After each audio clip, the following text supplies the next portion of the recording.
Radhe Radhe everyone. Welcome to our daily wisdom from Bhagavad Gita session. Radhe Radhe Nitinji, over to you. Radhe Radhe Amritwani ji, thank you. And thank you Padmini ji and Gayatri ji for a wonderful session. So welcome back after a bit of a break. Yesterday we had a minor interruption, unusual interruption, but we are back now to our regular schedule. So hope you're having a wonderful start to your day and having a great week. We will continue on our journey on the topic of desire and peel some more layers from a knowledge standpoint on this important topic that all of us can relate to, pretty much in our day-to-day life and moment by moment life, I should say. So let's get started. We will invoke the blessings of God and Guru, like always, to get started with our session today. So let me share my screen and we will get started. If you are new to the sessions, a very warm welcome. We would love to hear about you. So you can raise your hand and let us know about yourself towards the end of the session when we get into interactive segment, or we have feedback tracker. So there are ways you can connect with us. I'd love to hear from you and even connect with you offline if there's any question or anything you want to talk about. So let's get started then. My screen is visible, so let's get started with our opening prayers. Gurur Brahma, Gurur Vishnu, Guru Devo Maheshwara, Guru Sakshat Parabrahma, Tasmai Shri Guruve Namaha.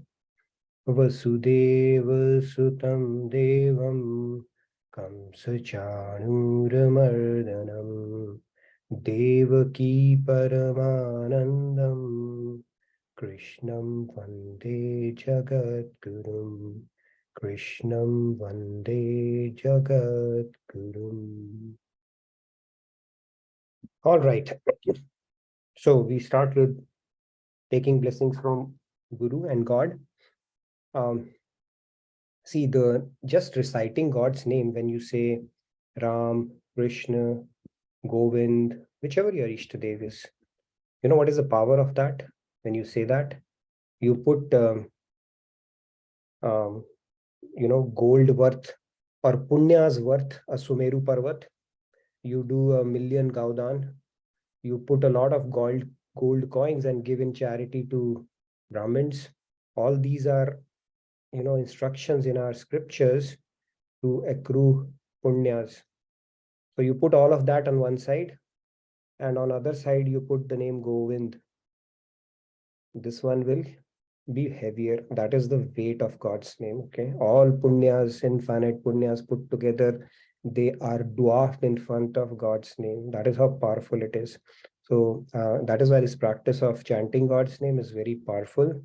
And when you do the sumiran or smaran, that is when it starts fructifying. Okay, so otherwise it can become a mechanical practice, but when you start believing that there is a power in God's name, then it will start leaving in its impact or doing the magic that it can do by transforming our thoughts and our lives. All right, so let's get started. This is the verse that we are going through.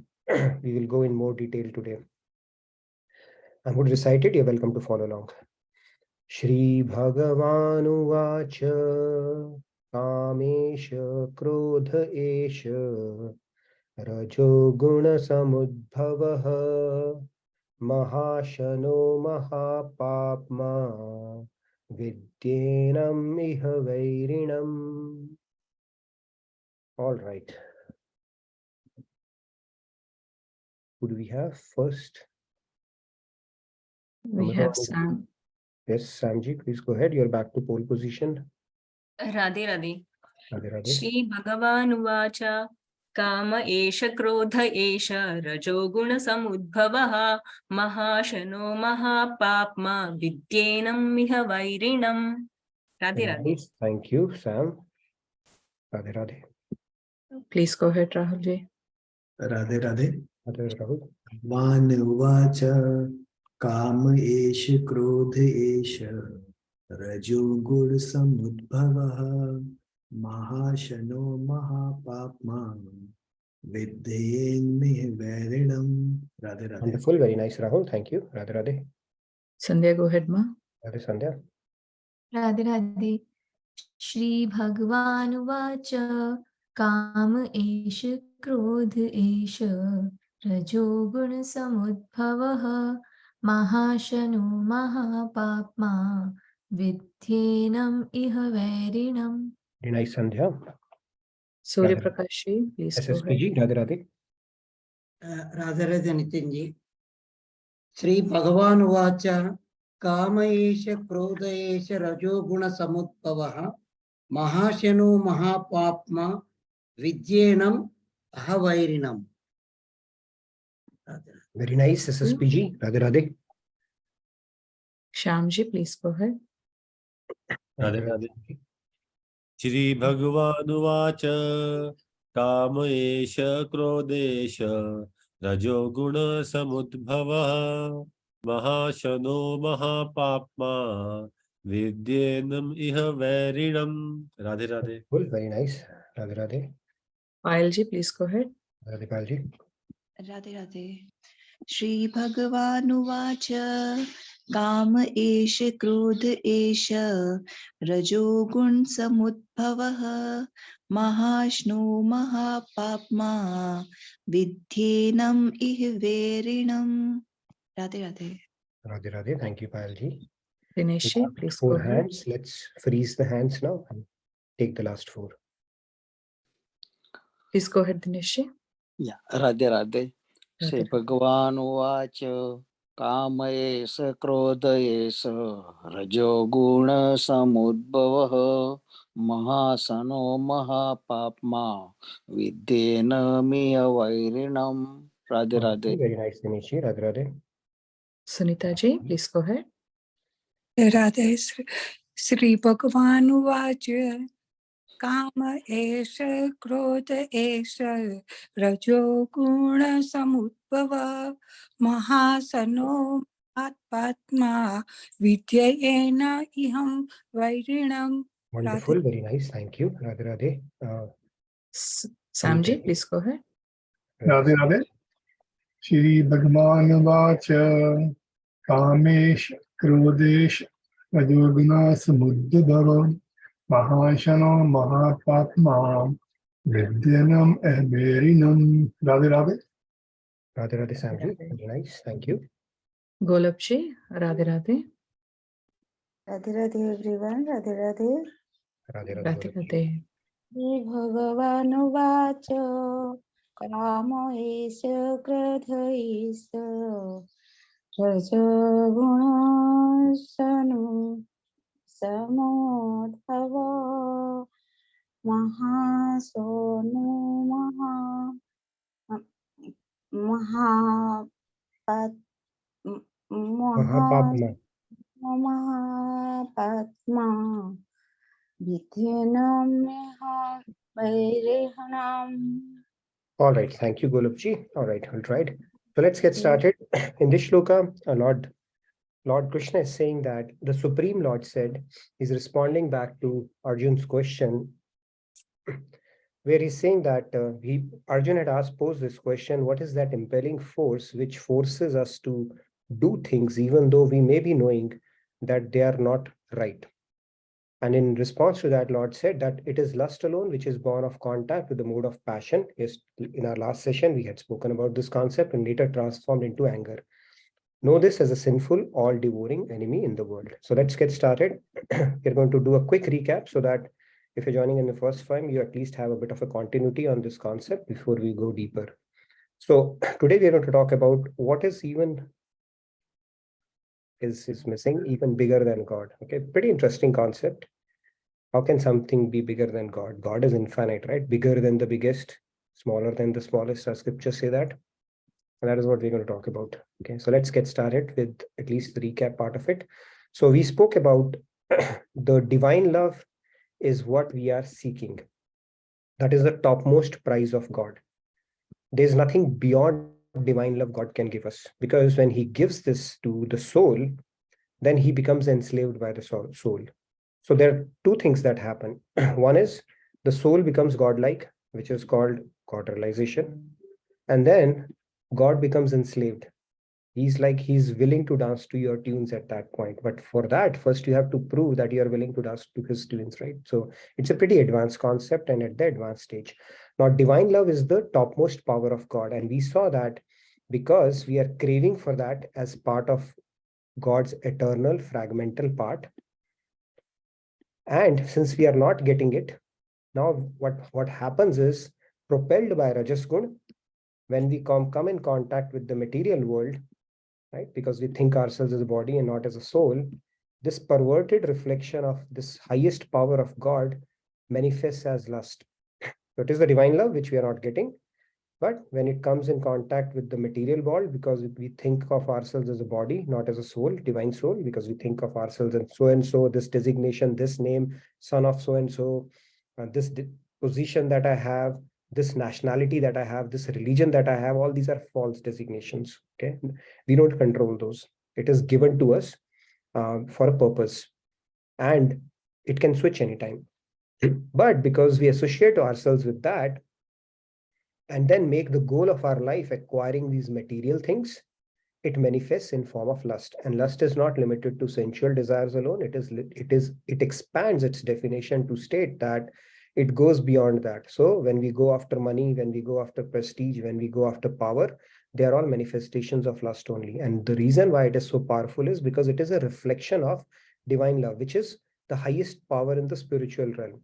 But its poor reflection, it becomes very powerful here in the material world as well. And we succumb to it from time to time, unless we have thought about this topic deeply. There is no, I mean, we fall for it. All of us fall for it. And we will continue to unless we do the course correction. And that is what we are going to talk about. So we spoke about this concept since divine love is the highest power of God, like I said, its perversion in the material realm, which is lust, is also most powerful force in worldly activities as well. Okay, we see people fall for it. They get intoxicated, whether it's a sense of touch, sense of money, sense of fame, sense of something they find, and then they make it as an agenda of their life. And their intellect is completely immersed in acquisition of that material thing. And that is how powerful lust can be. Now let's move on. So it's not taking away from world is not enough. We said it will again come back to the world. Our mind is naturally and spontaneously in love with all the worldly things, relatives, parents, bodies, spouse, and you can expand it to isms, my bank account, my family, relatives, friends, my country, my religion, whatever. All these are at a periphery or a bodily level. So no matter how much of it we get, there will be something that will still say, okay, something more is needed. Now trying to fulfill those desires became old, but the desire remained young. Okay, that is where we had left it. Now let's move on. Now, if somebody says you fulfill your desire and then it will get satiated, which is kind of not right here. You see this fire here? Now, in this fire, I hope you can hear the fire as well. If you put ghee into it, what will happen? It will inflame it further. Right? And our scriptures say, fulfilling the desires of senses does not extinguish them, just as offering oblations of butter and fire does not extinguish it. Instead, it makes the fire blaze even stronger. That's what the scriptures are telling us. So trying to satiate desire by fulfilling it like pouring ghee into fire, not going to happen. Your intellect may say, no, let me first do that and then I will do this. No, of course not. You're kidding. Your intellect is fooling you. Nobody has become satisfied by satisfying their desires. Okay. And I think Oscar Wilde, not Mark Twain, Oscar Wilde had said that there are only two disappointments in life: desiring something and not getting it. And second is desiring something and getting it. In both cases, you will be disappointed because you will say, okay, I need more. Okay. It will plateau out after a while or start diminishing after a while. Okay.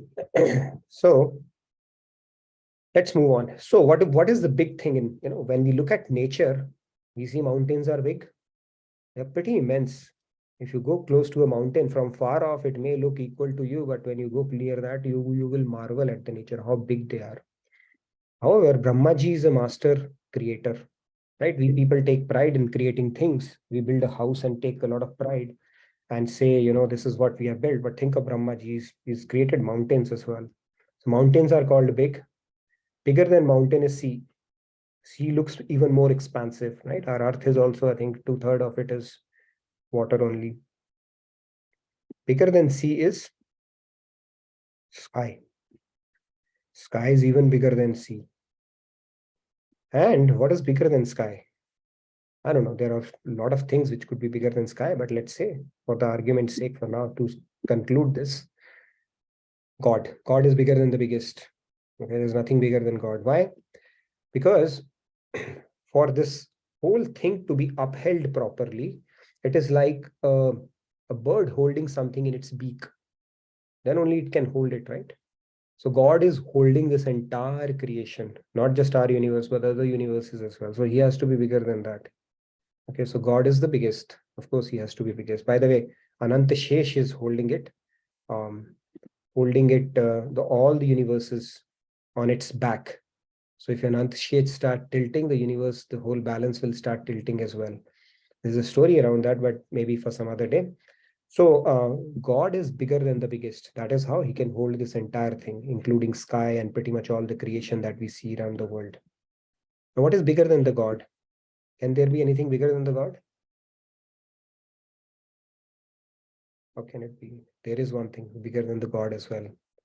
Anybody who thinks there's something bigger than the God? Nobody? Yes, Sandhya? I can make one guess. Ram se bada Ram ka naam. Are we saying that? Yeah, that's a good answer. Yes. God's name is bigger than God because God comes and leaves, right, in his avatars.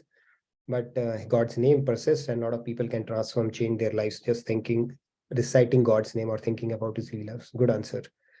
But unfortunately, this is not the question. Okay, so I'll give the answer that I like today. Yes, sir. Sarcastically, it's lust and desire. Desire and lust are the same thing. It's sarcasm in that, but materialistically, so desire is the one. Great. So let's continue on that. I see a few hands. So let me continue the conversation because we are going to have a very interesting conversation today. So please reserve your remarks for that. I think Samji already answered. So the point here is bigger than God is desire. Even if we were to get desire, as big, first of all, we can't quantify God, okay? But let's say hypothetically you would get everything that you have been desiring. And every lifetime, God continues to fulfill your desires. And it becomes as big as God one day, technically. You think you'll be satisfied? No. It is even bigger than that. The scriptures say your desire will never get satiated. That is how it is there. Why? Because you are divine. You are seeking something divine. No matter how much material fulfillment you will get, you will still say, I am missing something. I'm still living on 99. I have not scored that one elusive run that would have hit that century and that milestone, which would have made me happy. So bigger than even God, basically, it is to tell, scriptures are telling us it is a very futile exercise, going after material things. Now let's put it in perspective, why we are saying that. So I've spoken about this concept, but it's a good opportunity to bring it back again for the benefit of participants. It's always good to refresh, and also new participants, they'll be able to appreciate this concept. So here's a gentleman, okay? Now I'm gender agnostic, okay? It could be a lady as well, so don't tag me for that. So let's say this person is very intelligent, super intelligent, has perfect knowledge, all the knowledge that is needed to survive in this world and to be materially equipped to handle anything around, behavioral competence, IQ, EQ, SQ, all kind of quotients this guy has. Okay. It's a good spot to be in if he has that. And this person is the ruler of the entire planet. Now, ruler of the entire planet, it keeps on changing. Previously, it used to be the queen of, United Kingdom, British Empire. Now you may say the US president, but that is also diminishing. Tomorrow it could be somebody else, right? The most strongest person on the planet, let's say. And this person happens to be that, okay, the king of this world, ruler of the planet, our planet, okay? We are creating a hypothetical scenario.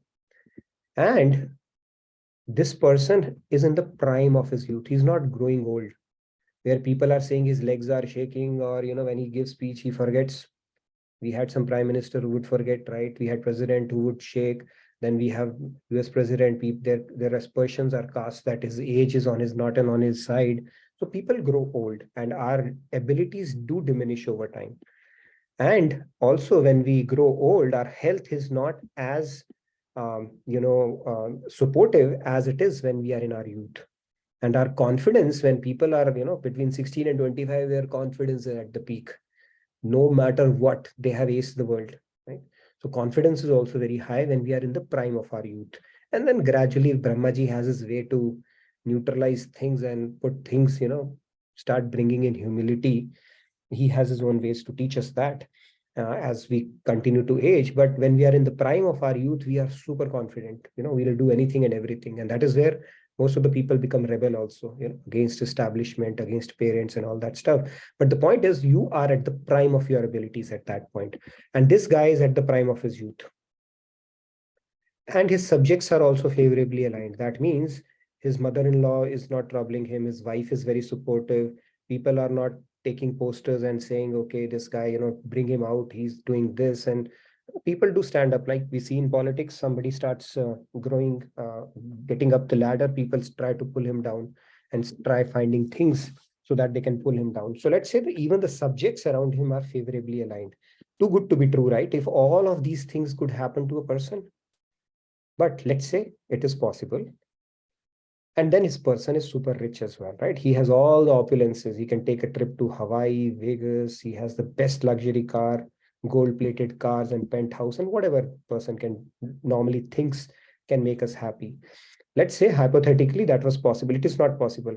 Okay, somebody's prime of the youth, he may not have power. If somebody has power, subjects may not be aligned. Subjects may not be aligned, but they may not be intelligent. If they're intelligent, they may not be. So all these factors coming in one person all together, and that too remaining, we know the possibility of that happening. But let's say that was possible. If that was possible, it is called 1 unit of happiness on this planet Earth, which nobody has. Still, we are very happy. It is 1 unit of happiness. Now, multiply this happiness with 1,000. 1,000 is just a koti, like our scriptures say. Take a multiple of some big number.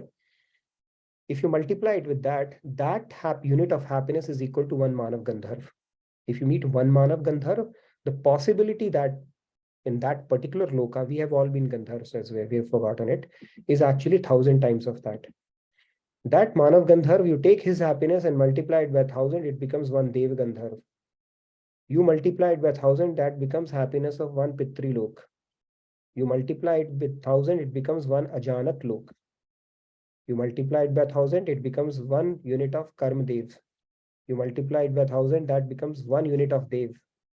You multiply it by 1,000, that becomes 1 unit of Indra, who's the ruler of all the celestial abodes.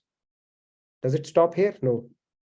Higher possibilities. He's the king of heavenly region, by the way. You multiply it by 1,000, that is 1 unit of Brahaspati, his guru. You multiply it by 1,000, it's 1 unit of Prajapati. You multiply it by 1,000, that is 1 unit of Brahma. And the interesting thing is, all this happiness, why would you see all the desires you can have basically, even if you were to reach these stages or experience the bliss that these stages can bestow upon you, still you are in Maya and still you will be unhappy. You will desire for more. That is how it goes. It will still not be satiated. Okay, that's it. Dissatisfaction, unhappiness, unfulfillment will be there. Indra is always looking after the post of Brahma, right? A minister is looking at the post of Lok Sabha, or Lok Sabha person would be looking at the post of prime ministership. The prime minister would be looking at the post of, expanding their influence or being the ruler. So point here being that there is no satisfaction at any point. You're always somebody higher up to look at, not only on this earth, but all the way up to the 7 celestial abodes that we have, up to Brahmalok or Satyalok. And there also, there is dissatisfaction and you are still having that sense of discontentment. Okay, that means their desire is still not getting fulfilled. And our scriptures are telling us very clearly that it's a futile exercise to think about fulfilling your desire by going after satiating those. Okay, hope that helps you put in. And the reason for that is, look at this parrot, right? If the parrot is inside the cage, and what we are trying to do here is we are decorating and tending to the cage. Will it satiate the parrot? So when we are thinking, what are we trying to do? We are trying to become happy by fulfilling our desires. And what are those desires related to our body? So it's like you're polishing up the cage or taking care of the cage, but the parrot within is still not getting what it needs. It says, okay, all that is fine. You are decorating it, polishing it up, but what I need is something different. Same thing, you look out of the fish, you take the fish out of the water and give it all the jewels in the adornments. Will it make it happy? It will not make it happy. And our scriptures tell us that we cannot churn butter out of water or lime water, which appears white as milk, right? You see the water on your right-hand side, although it is appearing as white, but it does not have the ability to give us butter. Similarly, this material world cannot give us the happiness that the soul is seeking. Okay, this is the key concept here. Now let's move on. Okay, this is an important chart. Let's understand it, and that's where we are going to have majority of our discussion today. Now, this cycle of anger and greed, we have spoken about this cycle. How does it come about?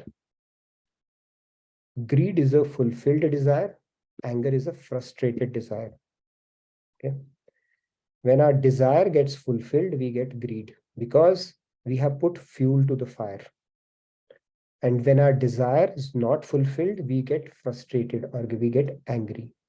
Okay, this is the cycle Lord Krishna is explaining in Bhagavad Gita, right? He said, Dhyayato Vishyan Punsa, Sangaste Shupajayate, Sangat Sanjayate Kama, Kamat Krodho Vijayate. So when material, our senses come in contact with material objects, because of that lust we spoke about, the desire arises. And when the desire arises, two outcomes. Either desire gets fulfilled or it does not get fulfilled. If it gets fulfilled, you get greed. If it doesn't get fulfilled, you get angry. That means the mother of these two things are desire. Now let's go further. We'll trace it back. Okay, this is a good chart for you to put in your memory bank. That will help you because this cycle keeps on repeating. Now we've come to desire. Where did the desire come from? It comes from attachment. Okay. Now this attachment is a computer attachment, but we understand, right? What is attachment? When we are attached to something, that's how we form a desire. And how do we get attached? Attachment doesn't happen all by itself. Attachment happens because we have repeatedly contemplated happiness in something. This thing will give me happiness. This thing will give me happiness. This thing will give me happiness, right? A person gets attached to cigarettes, thinking it will give me happiness. It will give me happiness. To alcohol, to a girl or a boy, to a car or a house, right? To a designation or a career aspiration. Okay, it's good to have goals in life, but now it's a attachment that we are talking about, where if I don't get it, my life is a failure. Okay, that is what God is not saying. Don't have goals, milestones, and putting in your best is good. But when you develop attachment, that is where the problem starts happening. Okay, because it will result in greed and anger. But that repeated contemplation on something that is going to give me happiness is the cause of attachment. Attachment is the cause of desire, and desire is the cause of anger and greed. Now, where is repeated contemplation coming from? Let's trace it back further. It is coming from the fact that you are saying, I want happiness. Okay. You want happiness. Did somebody teach you to say demand happiness? Nobody taught us. Has somebody got sued because they became upset and they did not basically, they were not happy? See, when something bad happens in our life, then we become upset, we become sad, right? However, so when we are sad, we still want to get out of that particular state of mind. Why? Because our soul's natural condition or the natural state for our soul is to be happy. Why to be happy, even though it is not being taught? Why? Because it's its constitutional position. It is inherent nature, something natural to the soul to be happy. Now, the question is, do you have a choice here not to be happy or to be happy? Anybody says, I have a choice, I don't want to be happy. Anybody who thinks we have a choice here, whether to be happy or not to be happy? Nobody's raising hands, so that's good. That means you're following my discussion here. You don't have a choice. Okay, let me declare that very clearly what our scripture says. Scripture say you don't have a choice. You have to seek happiness. Okay. You have to seek happiness no matter who you are, whichever nationality, religion, caste, creed, whatever place you are in. If you are a human, you will seek happiness because we are fragmental parts of God. We are part of that ocean of bliss. Okay, God is defined as a Anando Brahmeti in our scriptures. God is present everywhere and he's an ocean of bliss. So because God is ocean of bliss and we are his eternal fragmental parts, we are seeking the whole. So nobody has to teach us to become happy. The day we are born, we declare to the world, I'm going to stay happy. How do we do that? By crying. By crying, how? See, when we cry, that is to feel light. Again, the quest is for happiness only. So we declare to the world, I'm going to be happy. So we don't have a choice when it comes to choosing happiness or not. But we do have a choice in which direction to choose happiness. Okay, so it's a spiritual law. You don't have a choice to seek happiness, but to seek happiness. But you do have a choice in which direction you want to seek happiness. So one variable we have established here. Now in this whole equation, I hope this equation is very clear. If you have a question, you can ask me. If this whole equation is clear, now God, I'm going to talk about, this is a very important discussion that we're going to follow. So you need to wear your thinking caps on. We are going to have some analytical discussion around this concept now. If you look at this whole equation, one of the variables you don't control, that is to choose or not to choose happiness. That means no matter what you will do, you will always strive for happiness. Intuitively, you would know when you think about it, every action that you perform during the day is to seek happiness, to seek that peace. Whether you sleep, that is because that's giving you pleasure. When you get up, that gives you pleasure. That's why you've gotten up. If somebody says you keep sleeping, I'll give you 5 times of your salary. You have to sleep for the rest of your life. Will you sign up that deal? You will not. Why? Because you have to get up. That will give you happiness. You eat food because it is giving you bliss. You stop eating because it has stopped giving you bliss now. Even when you hug somebody after long, you have met somebody after long, you hug them tightly. Now, if that person starts holding you tightly for next 5 hours, you will say, enough of it. Can you please leave me, right? Because now it's not giving you bliss.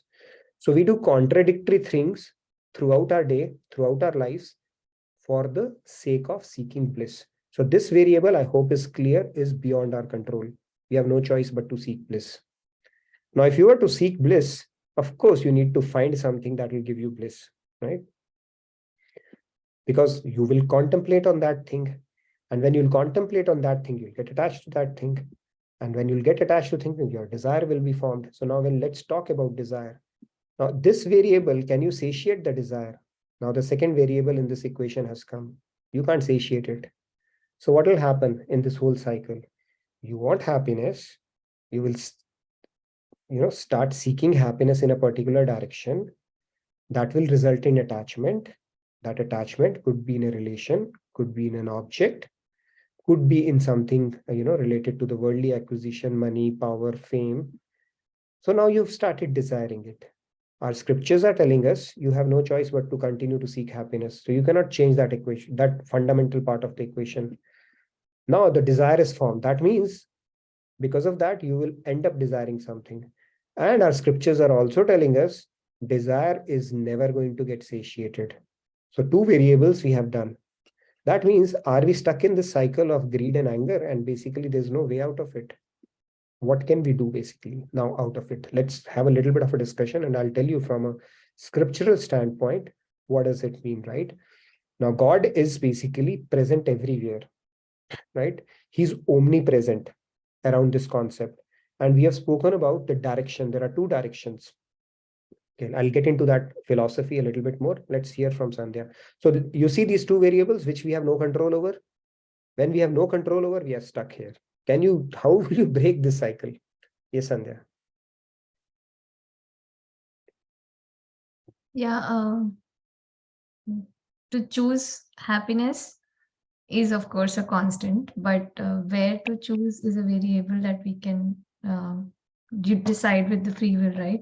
So that can break the cycle, whether we seek material desire or divine See, desire. when we seek happiness, when you're talking about, let me throw another question back at you. Yes. We get material things. See, we say when this whole creation, right? God has permeated every atom of it. It's like Kathopanishad says this world is a veritable form of God, right? It's like a spider.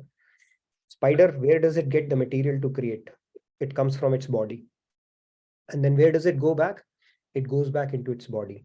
So when this creation comes about, right? See, when we create a house, we get brick, stone, and everything. But that is already there. We are doing plus minus in that. Even when we make cuisines, Chinese cuisine, American cuisine, the food ingredients are already there. Seeds are already there. God created this whole thing and he permeated every atom of this universe. That is how scriptures are telling us. If that is the case, we should be deriving pleasure of God, right? Why are we even seeking material things? We should be experiencing God every moment. Why is it not happening? It's there in every atom, this mobile of yours, it is made up of atoms, and God has permeated that table where or chair where you are sitting, or everything that you see, it has God in it. Forget about the deity. Basically, we build sentiments toward it. So God is present in every atom, including the deity. But if God is present in this world, why do we even get attached or do repeated contemplation on the worldly objects without perceiving the divinity that is residing within them? Because we are impure, no? I mean, okay. Yeah, that's right. I'll get into that. I'll expound a little further on that. I see a couple of other hands. Let's hear from them.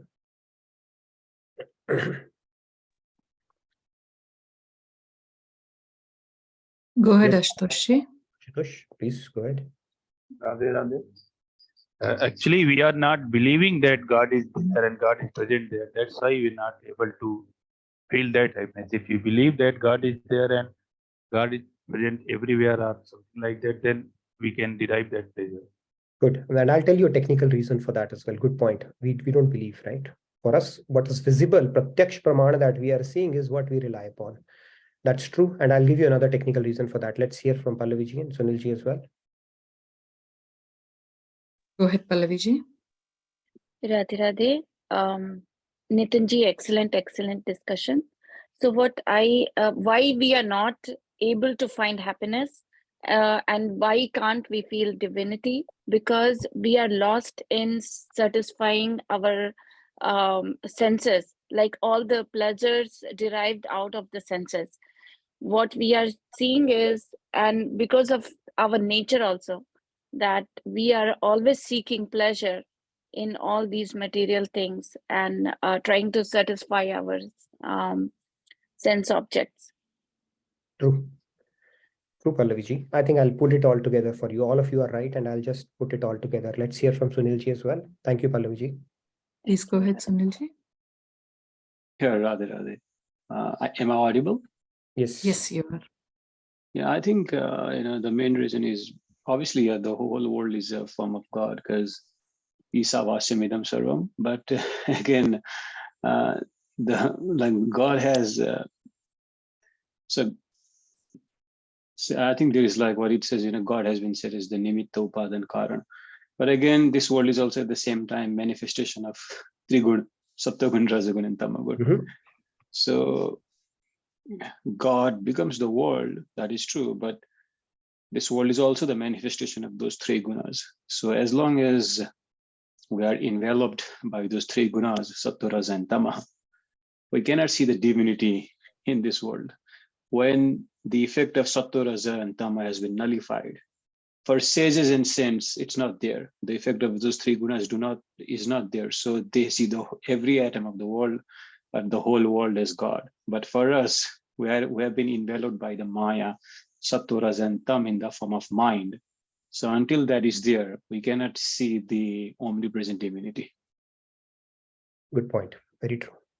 All of you are right. And I'll just, like I said, I'm just going to put it together and explain it from a technical standpoint and then carry the discussion forward. Shashiji, you wanted to add something? Please go ahead, Sashiji. Radhe, Nitinji. First mistake we did that we considered ourselves a body. Right. So when we consider ourselves as a body, then we start looking for the player of the senses and the body and everything.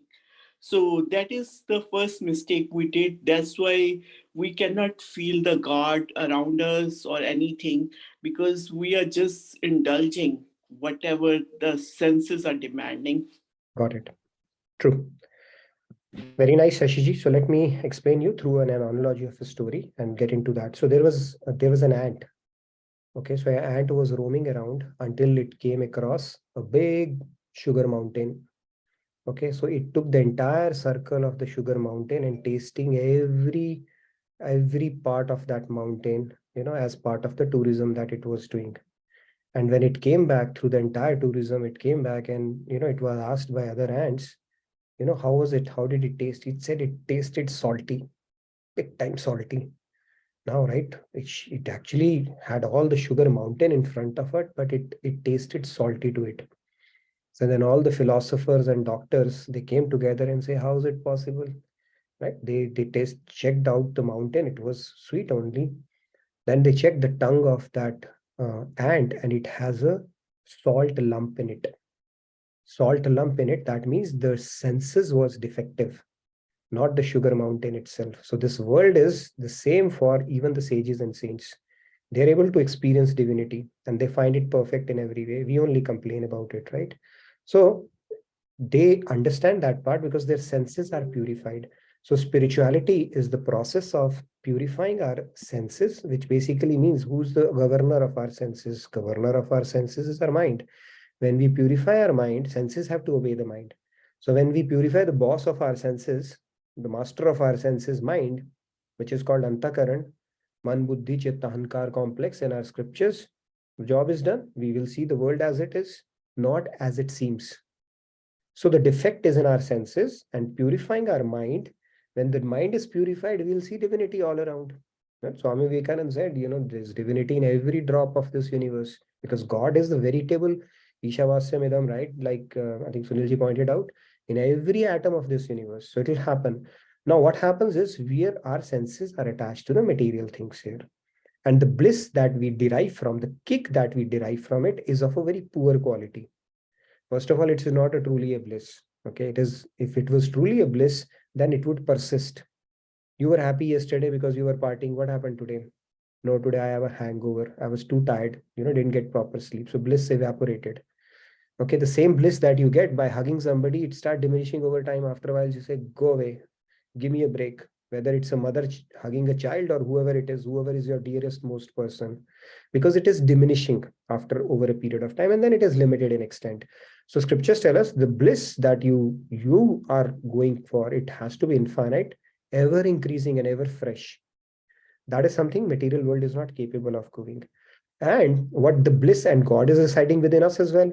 The entire universe plus inside us as well. So what we are feeding God is a very lower level of grace. Okay, his inferior energy, bliss, that spark of, small fragment of bliss or kick that we get, which is like, that is what we are feeding, which is not everlasting at all, right? Now, when we start our giving, there are two parts of it. One is dovetailing, of course, getting a higher bliss.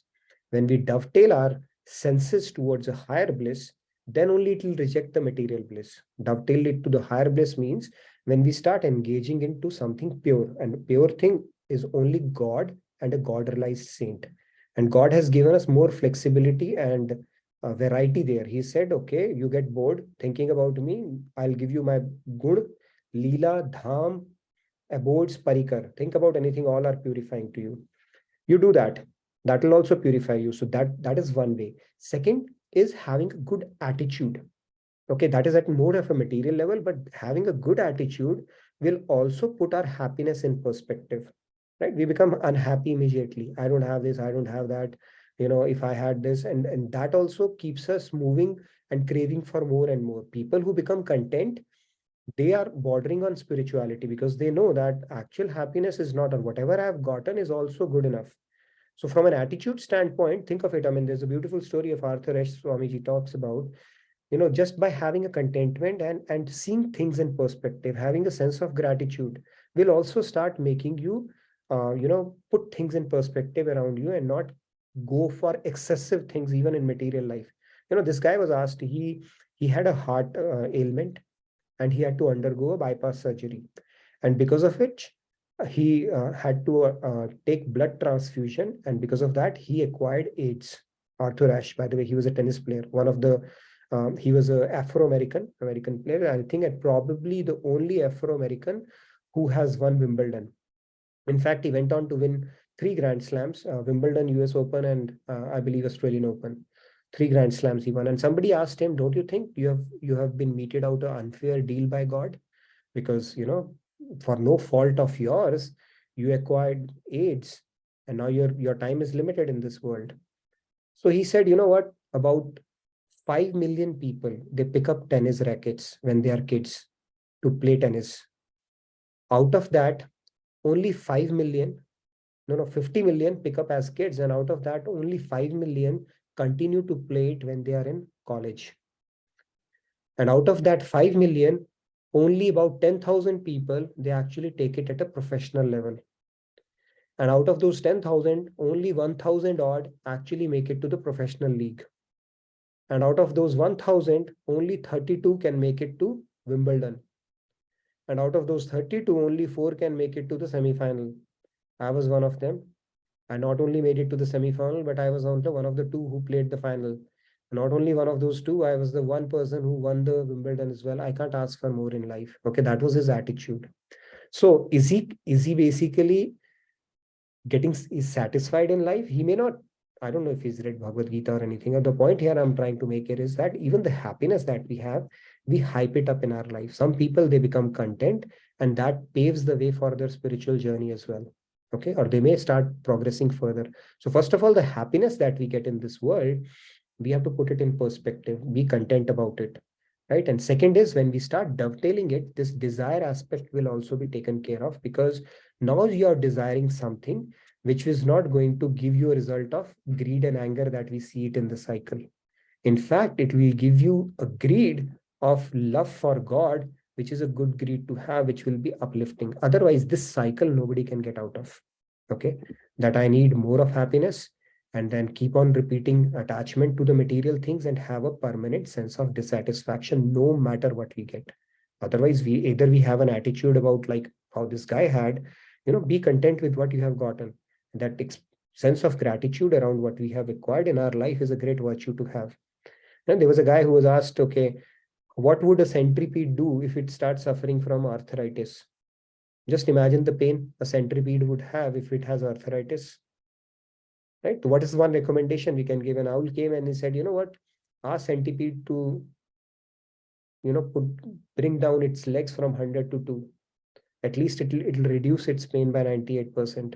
So the point is, the more desires we form, the more pain we will, or more misery we will feel. So it's better first to cut down on your desire, and secondly, to start dovetailing it in the right direction so that something good is going to come out of it. Otherwise, this cycle of repeated contemplation, attachment, anger, greed will continue, and there is no escape from it. Yes, Sam, you had a question? Radhe Radhe. Radhe. You're saying when senses are purified, then we'll be able to experience divine bliss, right? When senses are purified, then we can taste divine. We'll start, in fact, even in the process of purifying senses, you will start tasting divine bliss. Our taste is spoiled right now, right? Our taste is like that of enjoying whiskey. So how can you enjoy something healthy, right, at this point? That is the key. Yes. What's your follow-up question? When senses are getting purified, do we see material happy? Do we extract divine bliss from material happiness and material miseries also? How can you derive something divine from material? That is the first premise, right? Can you extract something divine from material? No, that again, going back to the fundamentals. Deity is material, but your sentiments are divine. Okay. Correct. Mhm. In that, so when the senses are purified, the person sees everything in connection with God, right? Even material also, they see God in material things also. So in that case, like as per the logic, they have to derive divine bliss, even in material happiness and material miseries also. No, material, then it is not material at that point, right? Your perspective itself. I'll give you an example of Prahlad to illustrate the point that we've been talking about. First of all, God exists everywhere, right? Now, his father asked him, you really think he said, yes, he exists in me, you, everywhere. He said, does he exist even in this Khamba, this pillar? He said, of course. And then he smashes that pillar. God manifests in form of Narsingh Avatar to prove, hey, I am here as well. Then material misery, when you talk about, Prahlad was thrown under the foot of an elephant. He was pushed down the hill. He was thrown into snakes. Would you call it material misery at that point? Do you think that tormented him? Yeah. From our point of view, it is material misery, but from his point of view, that's what I'm asking. His consciousness had transcended that at that point, right? He said, whatever. When Mirabai was given poison, she said, all right, give it to me. If it is Krishna's prasad, I'm going to drink it. Nothing happened to her. Her sentiments, what sentiment you bring to that situation is what God notices and gives you credit for, not the material thing. So if you truly believe it is God's prasad, even poison cannot kill you, like in case of Mirabai, or even snakes can't do any harm to you, like in case of Prahlad. But the point is, your sentiment, your belief has to be divine at that point, and that can only happen when you have purified your senses or contemplated on this topic so deep enough that you have faith. If you don't have faith, you are just doing experimentation, of course it will not happen, right? You say, God, you are there, you are not there, maybe you are there, maybe you're not there, then you'll not get that result. And we have enough examples in our scriptures to illustrate that point. Okay, I mean, theoretically, we also believe theoretically that God is everywhere, but still we are not deriving happiness or pray. I mean, we still have fear, all those. Yeah, because we have not worked on. We are like that ant who's carrying a salt lump in its tongue, and even though the sugar is all around, they can't. We have to first remove that lump of salt from our tongue to experience that happiness. The problem is not in the presence of God. The problem is in us. So we need to work harder on ourselves to purify ourselves. Okay, we cannot absolve. Magic is not going to happen that somebody is going to put hand on our head and tathastu, now you are God. Of course not. You only have to work on yourself. So if it is difficult, of course, we need to put in harder work around it. There's no magic wand around it.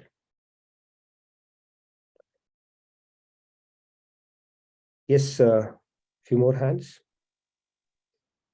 Yeah, rather. So I think, Sam G, I think that was a good question. So I just wanted to reply in regard to that too. I wanted to add something. So there are like two things with the antahakarana or mind, One is to purify it, the other is to divinize it.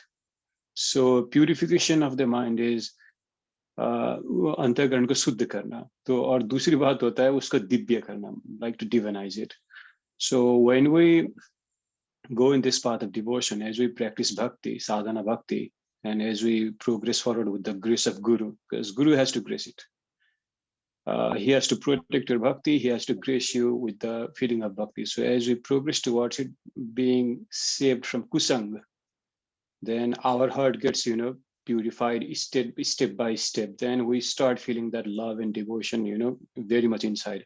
And as we progress in this purification of antahakaran, or like the man, buddhi, whatever you want to call it, our detachment also increases from the world. So as you start, testing the sweet bliss of God's name, Guru's name, God's pastime, whatever material benefit or misery will happen to you, that it will not affect you much. Oh. So at the very higher stage of bhava bhakti, those effects will be nullified or zero. But then again, that is still like the stage of your antahakaran suddhi only. Your antahakaran is still material. Like those three gunas are still there, but it is getting purified. So when it is completely purified, then happens the final grace of Guru. He divinizes your antahakaran. Now he makes it divine. Before your heart is fully purified, he cannot divinize your antahakaran. So he gives you knowledge and instruction. He graces you with bhava bhakti. He helps you with the sadhana stage. He helps you to progress and purify your antahkaran and reach you till the final stage. He's there with us all the time. True. And when it is fully purified, then his final grace comes. He True. divinizes your antahkaran. Now and now only your antahkaran has become completely divine. Now you can see God everywhere. Not before that. Not Very before true. that, it's not possible. So before that, whatever bliss you get, even like in say, singing God's name or hearing like God's Leela, is the reflection of the actual divine bliss. Like you'll not get the actual seal. For example, you are at the top stage of Bhava Bhakti. You might get flashes of Sri Krishna, Radha and Guru in your Rup Dhyan meditation and all. But that will still not be divine. Why? Because your mind is not yet divinized. It's very close. It's getting pure reflection. It is getting that reflection in a very stronger intensity, but it's still not divine. So when it is completely purified, now Guru will divinize your mind, and then only then you will have divine vision of Radha Krishna, not before that. Beautiful point, Sunilji. Very true. You went into very technicalities, and that's very true. So the point here is, first we are doing our sadhana.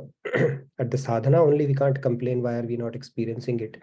First, we have to perfect our sadhan bhakti, get into bhav bhakti, get an eligibility to get an upgrade of an antakaran by working on ourselves. And then after that, if we don't see God, we have a reason to ask, okay, why I'm not feeling that.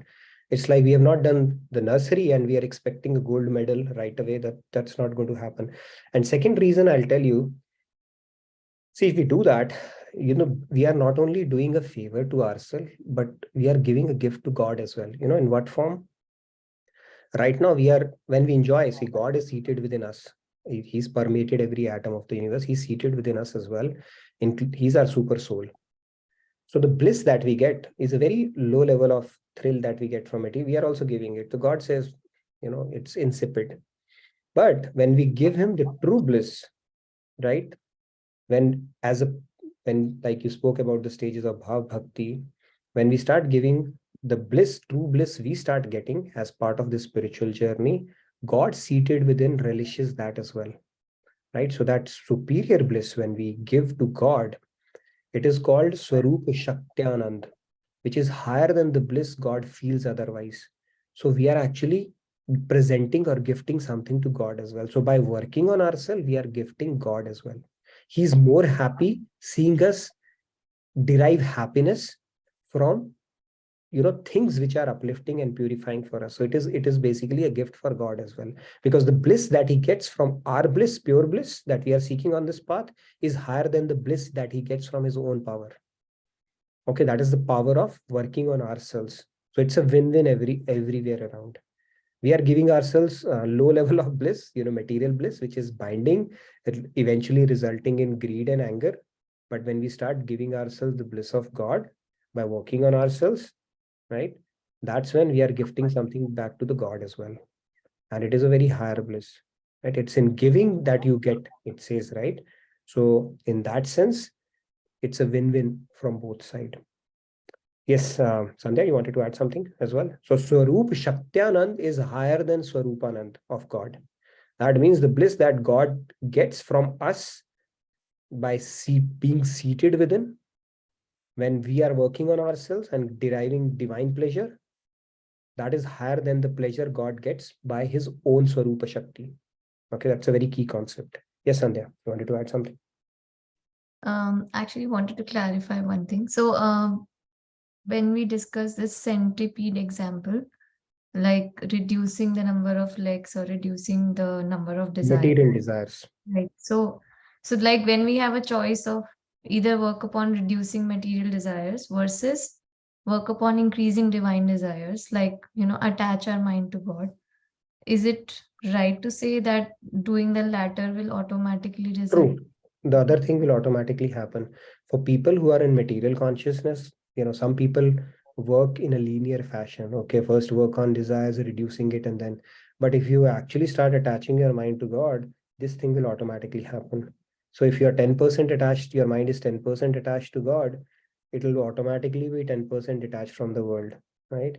So similarly, when you start increasing that proportion, the other will automatically happen. You don't have to put effort for that. So it's a good point. You start increasing your desire in this realm, this will automatically diminish. You would see, right? People stop going to parties and meeting friends and picking up phone calls and gossiping. That starts happening automatically. You don't have to do that.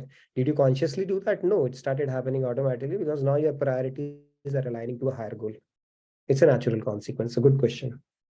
And one more question. So this a point that desire is bigger than God. Material desire. And even otherwise, see, other thing, if I talk about spiritual desire, then that is a different realm altogether in a talk. But yeah, scriptures are trying to exaggerate this fact, saying that, even if you get desire worth God, still it will not be satiated. But yeah, go ahead, complete your question. Yeah, I mean, I was actually coming to that only. Like, material desires may appear bigger than God when we have the layers upon us, but in reality, only desire for God can be bigger than God. I mean, nothing else can be bigger. I was just thinking along that. Desire for God also, it's see, with a bhakt, and when you are in the path of devotion, right? what you desire for, basically, in terms of doing seva or darshan of God, that is also, there is no Purnima. It never finishes. It continues. So what devotee does is, okay, I give my happiness back to you, God, because I want to serve more. God multiplies it, gives it back to the devotee. Devotee says, I offer it back to you. God says, I multiply it, give it back to you. Now, neither the devotee stops, nor God says that, you know what, I have run out of fund now. I cannot give you any more grace or happiness. So that competition continues forever till eternity, even after God realization. That is how it goes. Okay, you were muted, or you muted yourself. Okay, somebody else also had a question or something. So yes, it never finishes off. But now you are in a realm which is actually taking you to the depths of devotion, higher and higher level of bliss, finer and finer level of bliss, not different and different variations of angers and greed, right? So there's a difference there. In material realm, what's happened? Has anything that you have desired not led you to anger or greed? Of course not. Anybody can give an example if they think, no, it's not the case. You cannot break this cycle. It's very simple. You will continue this cycle throughout your life. I need this, I need this, I need this. Oh my God, I need this, I need this. And then anger, greed will happen, and the cycle will keep on repeating. Because desire will never get fulfilled, and you will keep seeking happiness. Nobody will seek misery ever, or stop that. Okay, I'll neither seek happiness nor misery.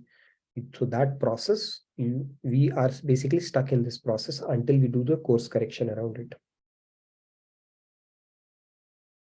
Yes, Sunilji. Yes, so I'd like, I think something that Sandhyaji pointed, and maybe Sandhyaji could look also with this perspective, right? Like, why they say like desire is bigger than God. Like, say we can attain God with certain lifetimes of practices, right? Okay, say 10 lifetime, or like say, I don't know, 2 lifetime, 3 lifetime. If we are into it, we are determined, one point will come, we'll see God. We'll have God realization, right? There is a certain point we'll do that. But can you fulfill material desire? Never. So in that sense, you can see that desire is bigger than God. Because infinite lifetimes have passed, infinite lifetimes have passed, and our material desires are yet not satisfied. So, but then if we had given just a fraction of this lifetime, we would have already attained God. So if you see in that sense, that desire is bigger than God, because it's easy to attain God than to satiate material desire. In fact, Swamiji has said that if we had desired God, even a fraction of what we have desired this world, so many things, we would have realized God, not once, but multiple times. That is the power of basically that is how much contemplation we have done about the world and happiness in the world. See, we shed tears, we cry for the world, and we know, right, all the things that happen. So it says that amount of tears we have shed for the world, if we had shed even 1% of tears for God, we would have realized God not once but multiple times. That is how powerful it is. Just to put things in perspective, I know we are a little over time, so typically we conclude our session at 10, get into devotional segment, or we need to make some announcements. So please make announcements before we get into our devotional segment. So thank you, everybody. You can stay back for our devotional segment or any other discussion you wanted to have. But now the time for announcement, the family camp and other things, I think please go ahead, and we have Earth Day coming up as well. So please, I'd let you do the announcements. But tomorrow we are going to talk about, okay, tomorrow we are going to talk about, we'll build on this topic as well. So typically Fridays, evenings or Saturday mornings, we provide some supplemental concept. This is the main dose, and then some supplemental concept to build on some of the things that we talk about throughout the week. So look out for that. Maybe Swarup Shakti-Anand, I'll expand on that topic tomorrow, just to tell you how we can give God a higher level of bliss, and how we are actually helping ourselves, and in helping ourselves, reducing the work of God as well. All right, over to you, Amritavani. Yeah, for the announcements, the attendance tracker has been posted, so please take a moment to fill that. On Saturday, 10 a.m. CDT, we have a free information session for family camp, so please do join that. It is in the same bridge. And Sunday, we have a very special satsang with Swamiji, so please do not forget to join that. And the family camp and spiritual retreat, which is in July, we do have early bird discount that's going on. I've posted the link for that, so please do register for that also. And there is a question, Nitinji. Are there any steps to purify our mind? Okay, who's asked this question? Jnana Priyaji. Yeah, Jnana Priyaji. So I think we did that in our session as well. We will bring it out again. So purifying our mind is like, our mind is equated, our scriptures say that our mind is like an old soiled cloth, old dirty cloth. And when we have to clean a cloth, we have to bring it in contact with something pure, right? So you have to take it to fresh water and apply detergent to it in washing machine or otherwise, and then only it will get cleaned. So similarly, that work of detergent and water, clean water, is done by something pure in this world. And what is pure in this world? There are only two things that are pure: God himself and God realized saint. Nothing else is pure. Everything else is tainted with three gunas of Maya, which is tamas, rajas, and sattva. So when we attach our mind to God, his naam, roop, gun, leela, dham. See, when you are attending these discourses or reading about it, contemplating about it, his leelas, chanting bhajans and remembering God, and even thinking about Guru, who's a God realized saint, then you are actually cleaning your mind at that point. So the best way to clean your mind is to engage in 3 S's we have spoken about. Do sadhana in your daily routine. Get engaged in seva. Okay, because sadhana you can't do for 24 hours or 10 hours or 10. When you do seva, it will start bringing in, because now you're doing it for a bigger purpose, not something that you're getting paid for. So you're doing it for God and Guru. And satsang, where whatever you have gained, you are not eroding it by, resorting to gossiping and bringing in dirty thoughts and worldly thoughts to your mind. So if you do these 3 things, you're already cleaning your mind. So that's a short answer to your question. But if you want to discuss more, I'm happy to talk about it. Yes. So Swamiji is here. We are very excited to meet him in person. And like I said, if you want to enroll for family camp, please do. So if you're thinking about it, please do come. Okay, that's the best time of the year. And we're looking forward to that satsang with Swamiji this Sunday and meeting him in person. It's always the best time of the year when he's back in US. And we are also looking at work, Earth Day, where we are going to have some 10 teams. I also have to do something there. I'm not sure what I'm supposed to do, some cleanup activity, but the good thing is Swamiji is going to be there. So regardless of what we are supposed to do, his association itself is a good incentive for us to be there. So Sandhya or somebody will tell me what I'm supposed to do. I get to know it just in time. But yeah, we are very excited to meet him and hope you were able to meet him when he was in Gurgaon and Delhi, Gurugram rather. So yeah. Okay. So a lot of discussion we had today. Any other thing or anybody who wanted to recite something, devotional segment, or we can. Yes, Sam, you wanted to sing something, or your question is there why I'm not able to experience God? You wanted to chant something? No. Yeah, go ahead. But why? Yes, go ahead. No, International Gita Festival is going on. That announcement is still not made. Yeah, I saw some 5 people I see pretty regularly here in yesterday's session, I believe. What an Yes. amazing session that was, right? So Yeah. And on day do check 7, out we the are going to videos, have huh? killer ones. Which one? On day 7, we are going to have killer ones. Killer ones? Okay. Look forward to that. In all segments. Mahi, good to see you. Suvarna ji, good to see you. You want to say something? It's always good to hear from new participants, the one who turn on their cameras, but thank you for turning on your videos. We'd love to hear from you, Suvarna ji and Mahi ji. Please go ahead. Say something. I'll go to No, put on the nothing. spot and then spotlight as well.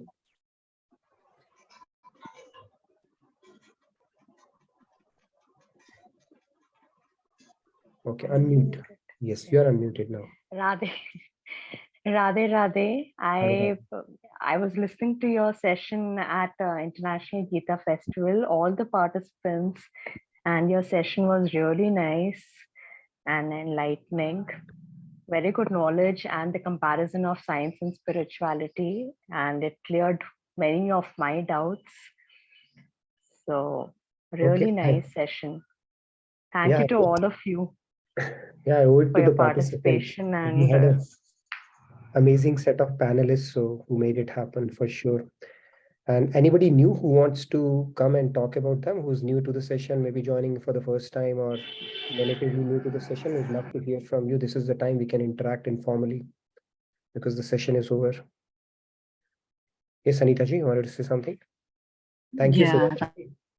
I'm glad you liked the session. It was more for the youth, and hopefully it helped shed some light on that topic. Yes, Anita ji. Yeah, Radhe Radhe. Yeah, that session was so awesome, like that it just flowed like a river. Like it was all synchronized and the questions were so apt, and that answers you gave, like it's on top-notch answers. You don't get that answers anywhere in anywhere. I have no words. Such an awesome, and that these sessions, if I should not compare, but I feel like comparing it because this quick review of the slides, and the slides were coming so quick, and you are explaining it simultaneously, like that quality is top notch. You cannot compare it with anything. Like if you can grade it, I can grade it with an A plus. With all these sessions so far, I have saw that with on Gita sessions. So thank you so very much. Thank you, That's Anita a ji. quality session. Very rarely do I get A plus, but very reassuring and comforting to know that you liked it, and it's all Swamiji's grace that flows. He's made it so easy for us, so I just play along. But I'm glad you liked it, so thank you for your encouraging word, and I will take that A plus with me, and I hope we can continue that A plus stuff. We can only make it better, and not you have established a baseline, in that sense. Thank you so much, Anita ji, for your kind words. Yes, I don't know whom to call first, Monica ji or Shyam ji, because all right. Yes, Shyam ji, go ahead. Radhe Radhe. Today. Yes. Radhe Monica ji, Amita Mani ji. I just wanted to add that maybe I come daily and I go daily. I'm also new here. I'm not the old one here. Since you know that I am the oldest in this category with Sam ji and all those things. But मुझे भी लगता है कि मैं रोज आता हूँ और रोज आता हूँ. And one thing I want to share was Diva, when she was here for last couple of years, I was to tell her daily, please join, and she had some excuse, some other arts college, late, whatever. And now I see, since she has moved to other part of the world, and she is being consistent here now, more than me. I want to thank God and all of us here that she is making it daily. And though her camera is still not on, but I hope one day she turns the camera on like me. I do daily. And that's it, Bhai. And thank you so much for all the wonderful nuggets to share with us, the analogies, the way you tell us, show us that sometimes we behave like ants, sometimes like monkeys, sometimes like donkeys, but never ever humans. So I hope one day we all behave like humans and we are on a right path, the right way. The right way should we move on. That's it. Radhe Radhe. Radhe Radhe, Shyamji, very nice. And I'm so glad your daughter has formed a hook to these sessions. It'll help her a lot now that she's far away from home, and Yeah. maybe now that hook is good, and she will find a lot of what you call support from this knowledge, because this is the real knowledge that helps us in facing life with confidence and surety. Other than that, we are always second guessing ourselves and too many things. So I'm so glad. And Diva, if you're listening, we'd love to have you on this session. I'd love to hear more from you as you go along. So Shyamji, it's all because of your efforts. You're able to bring in your daughter as well. And you come in Delhi, go in Delhi because you live in Delhi. Okay. So you have no choice but to do that. So I moved to Gurugram now in my last couple of weeks. So I've shifted my place, so it's okay. Still, like I'll come daily. I go daily. I don't want to live my life the way we live. So I live my life every day. So no regrets, no hopes. So take life it comes. It's okay. Always a pleasure to hear you. I see a new hand today. Yes, Rama Sharma ji, please. Nitinji, we have Diva Arora here. Diva is also there. Yes, Diva. Let's take Ramaji and then we'll get to Diva as well. Thank you for turning on your video, Diva, and I hope you're finding the sessions beneficial, meaningful, and logical, because at your generation, I know this reasoning is very important, reasoning and rationality to the, things that are being spoken about. So hopefully that aspect is getting addressed as well in our discussions and conversations. Yes, I completely agree with what you said. I mean, it's just been, I think, 2 weeks since I've been joining the sessions, but I used to hear them back in India also when Papa used to do the classes. I was always there in the background somewhere, but now because I'm there in the class by myself, so I get to hear more of it. Thank you for the sessions. My pleasure. Sometimes Krishna has to do extreme things like bringing people out of their country to another country to get them hooked. Okay, so those kind of things do happen, I'm telling you. All right, pleasure to have you on these sessions, and please thank you so much. Keep bringing in questions and doubts that you may have, because we have a wonderful group here and we are all here to help each other out. So thank you so much for that. Yes, let's hear from Rama Sharma ji. I see your hand today. Radhe Radhe Ramaji. Radhe Radhe, is that Shreya ji? No. Are you Shreya ji? Shreya Bhatt? Who, me? No, I'm not.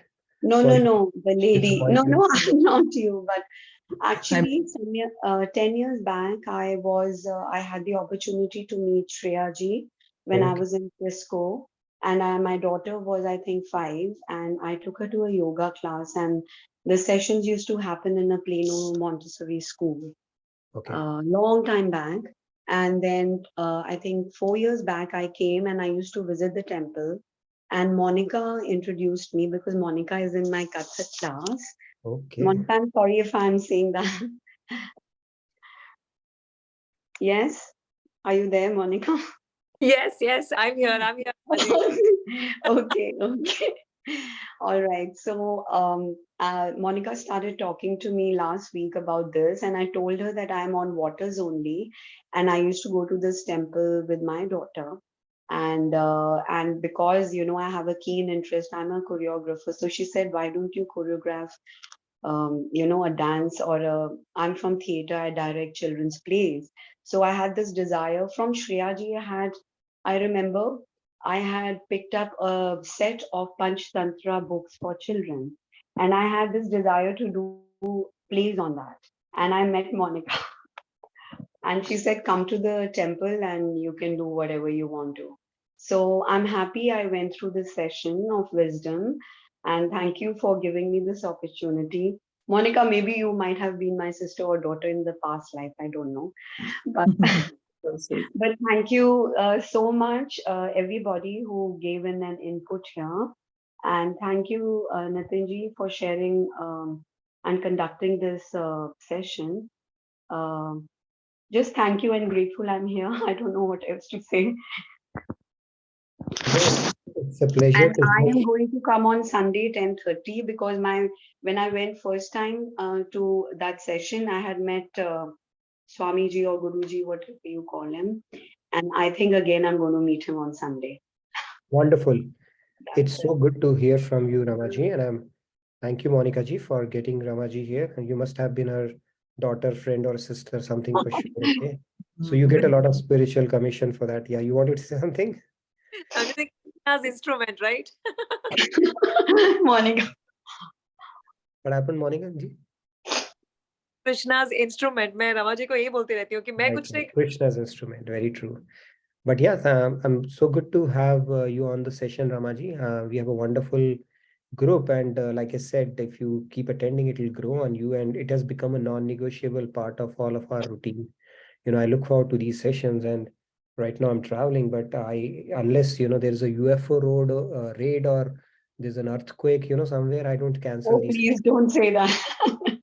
No, that's the only time I cancel it, which has not happened. Okay, very rarely. But the point I'm trying to make here is that it has become such a beautiful routine in our lives that we all look forward to it, and we definitely need creative and talented people like you, because we have so many events and we need direction. So if somebody has vision who can direct us, we have so many things going on throughout the year.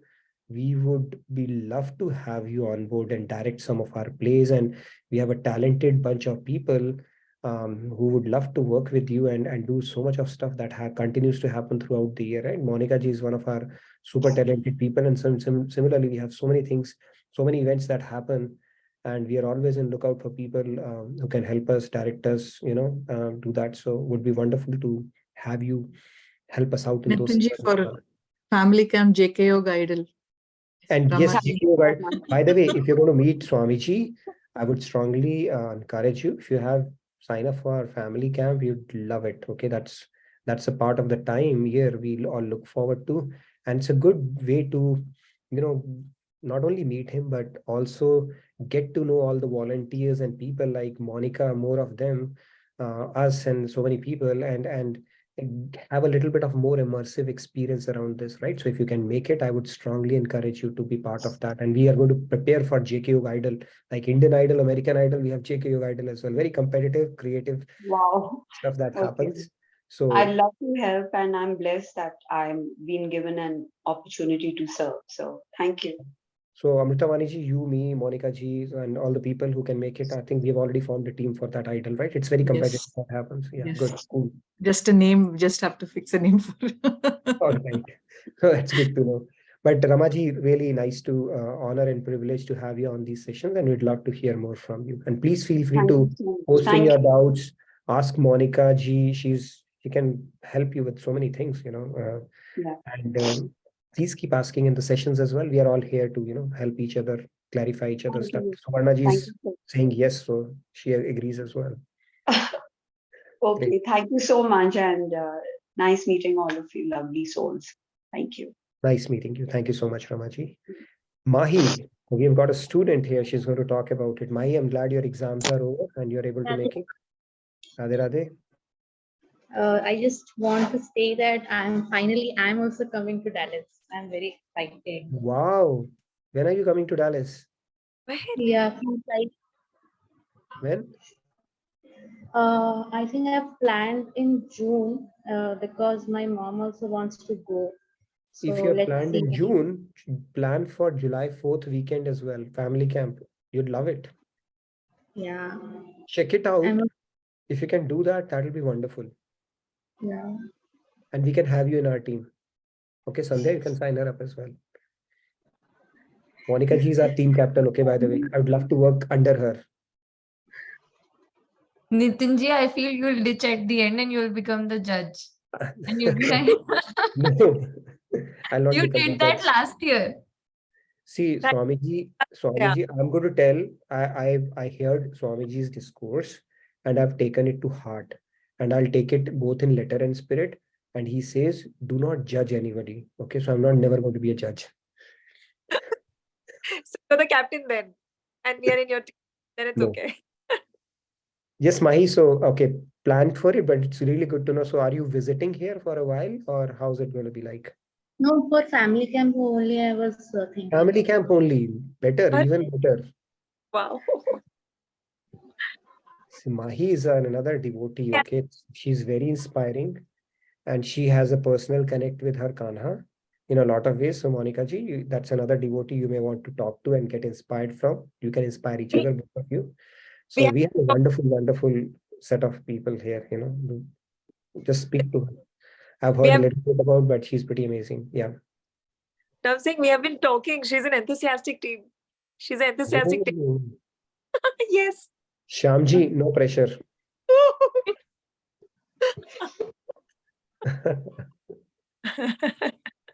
All right. Nitin ji, मेरे से एक दरख्वास्त है आप लोगों से, request, कि जो भी आप बातें कर रहे हैं ना, ये आइडल की और ये डैलस फैमिली कैंप की, ये सिर्फ अपने में रखें आप, जो लोग वहाँ रहते हैं, जो आप आ रहे हैं। बाकी लोगों से बहुत तकलीफ होती है नितिन भाई। 1 साल से आप मुझे समझा रहे हैं, लुभा रहे हैं, तरसा रहे हैं। तो अब मैं आपसे एक विनती करना चाहता हूँ हाथ जोड़ के, कि प्लीज ये सब बातें ना अपने अलग group, please make a separate group all of you who all can make it there and have the Indian Idol or JK Idol. So people like us or people like me, remain aloof and feel happy and नहीं, feel हम sad and आपको bad. इतना motivate कर देंगे कि एक दिन आप बोलोगे बहुत हो गया, मुझे जाना ही जाना है, कुछ भी करके। तो आपकी डिजायर इंटेंसिफाई कर रहे हैं हम।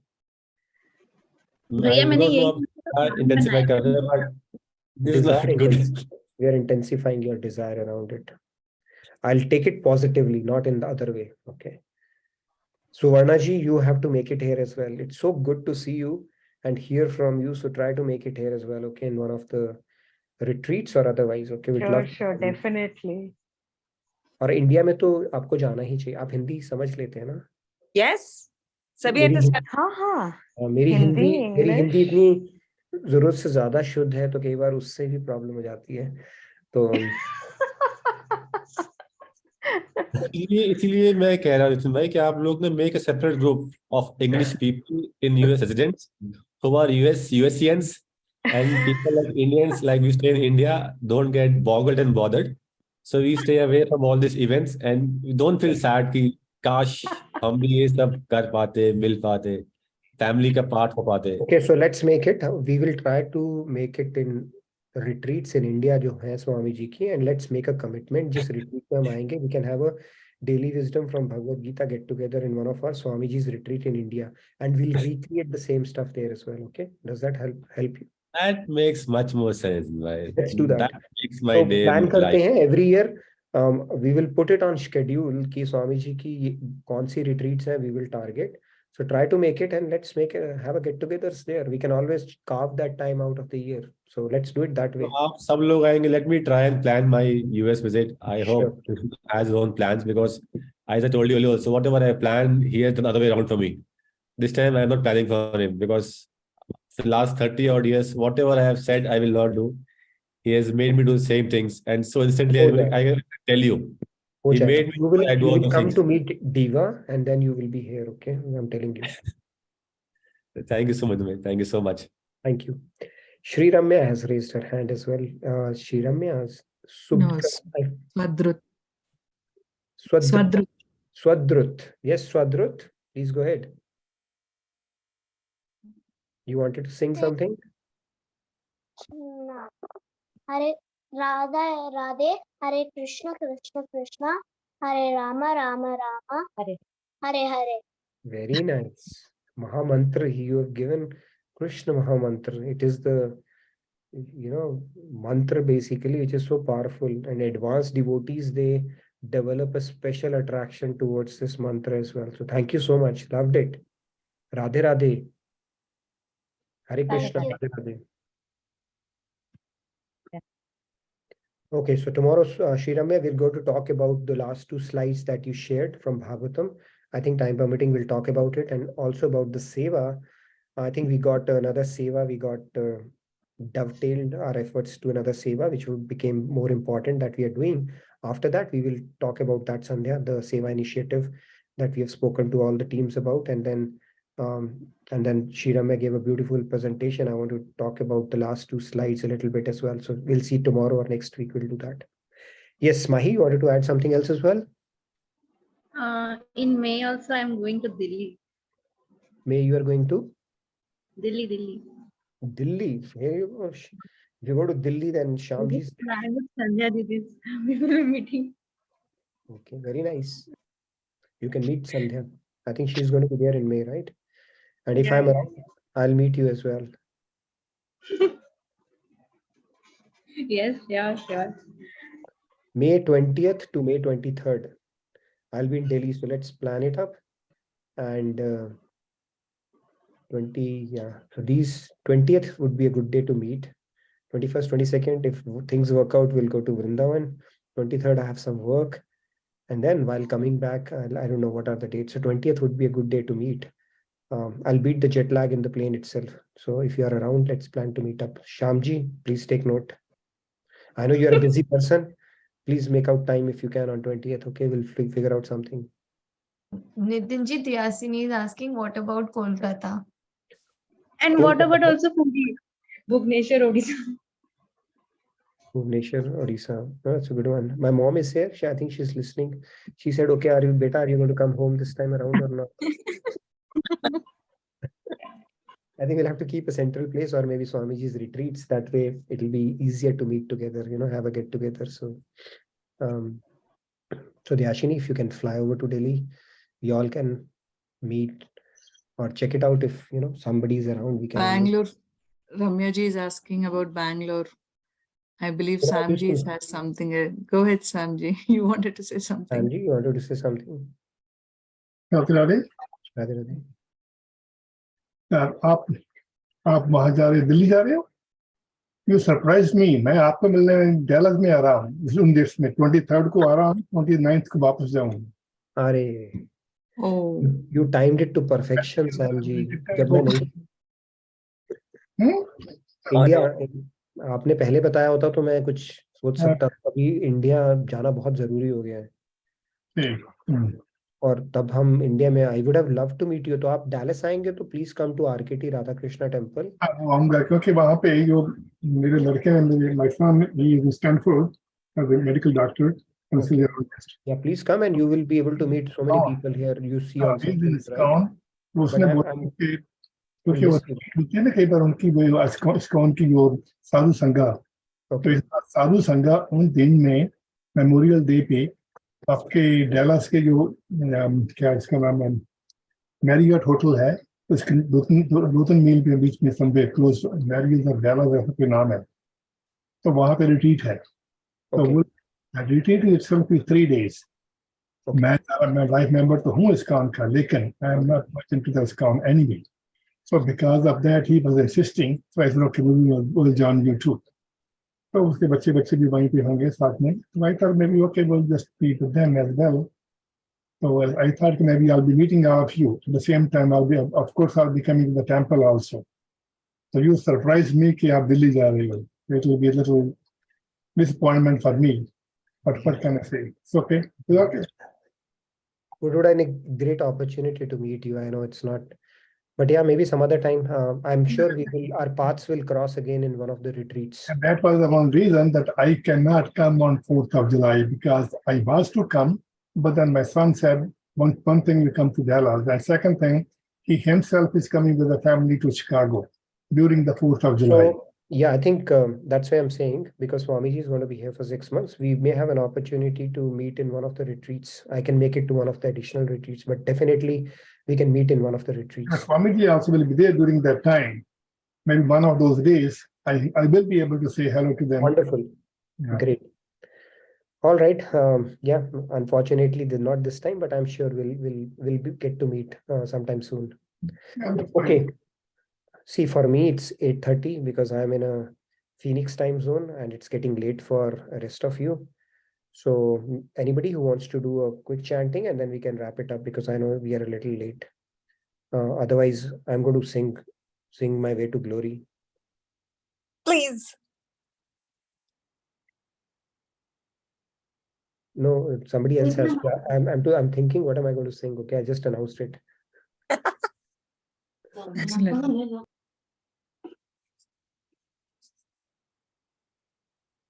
Anybody who wants to sing? Hasmita wants to sing. Okay. I Go said, ahead. In the meantime, I will think something and I'll do Nam Sankirtan for a couple of lines. Yes, Hasmita, go ahead, please. Come close. Come close. Radhe Radhe. Hey, Radhe. Which one? She wants me also to join her, so. Yes, yes, it will be wonderful. Jai Jai Radha Ramana Hari Bo. Jai Jai Radha Ramana Hari Bo. Jai Jai Radha Ramana Hari Bo. Jai Jai Radha Ramana Hari Bo. Jai Jai Radha. Jai Jai Radha Ramana. Jai Jai Radha Ramana. Jai Jai Radha Ramana. Jai Jai Radha. Jai Jai Radha. Jai Jai Radha Ramana. Jai Jai Radha Ramana. Thank you. Very nice. Mother-daughter duo. Wonderful. Okay, I was thinking, what should I sing? Loved it. Beautiful. And I think Shri Ramya gave me a suggestion. So I said, okay, let's go with that. That's my one of my favorite things because I realize it every day. More so when my work goes tough. And, there are so many things to handle and they just fall in place all by themselves. So let me recite a couple of lines for that. मेरा आपकी कृपा से सब काम हो रहा है मेरा आपकी कृपा से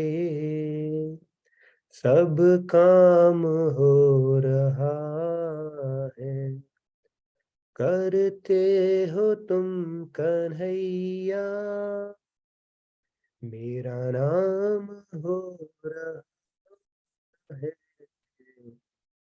मेरा आपकी कृपा से सब काम हो रहा है मेरा आपकी कृपा से सब काम हो रहा है. Thank you, everyone. A couple of lines only, maybe a little longer next time. So thank you again for your enthusiastic participation, and I look forward to seeing you all tomorrow. Stay blessed. Have a devotional rest of your evening and rest of your day ahead. So thank you, everybody. Radhe Radhe. Thank you, everyone. Radhe Radhe.